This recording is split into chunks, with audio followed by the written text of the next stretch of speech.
ఈరోజు కాంగ్రెస్ వాళ్ళు తమ రాజ్యసభ అభ్యర్థుల పేర్లు ప్రకటించారు. దాంట్లో మన షర్మిలక్క గారి పేరు లేదు.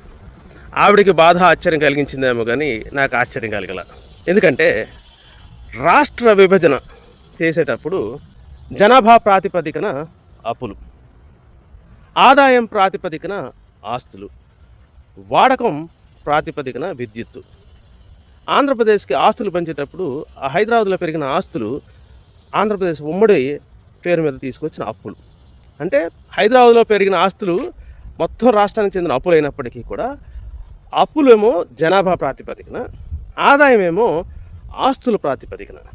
అలాగే కోస్తా ఆంధ్ర మొత్తం ఎలక్ట్రిసిటీ వాడకాన్ని కట్ చేసి గత 20 ఏళ్ళుగానో అనుకుంటా విద్యుత్ వాడకాన్ని ప్రాతిపదిక చేసుకొని విద్యుత్ని డివైడ్ చేశారు.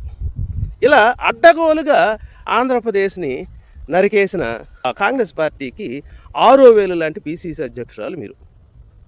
వాళ్ళకేదో హాట్ లైన్ తాత్కాలిక అవసరాల వల్ల మిమ్మల్ని తీసుకొచ్చి అక్కడ పెట్టి మీకేదో ఊపిచ్చారు.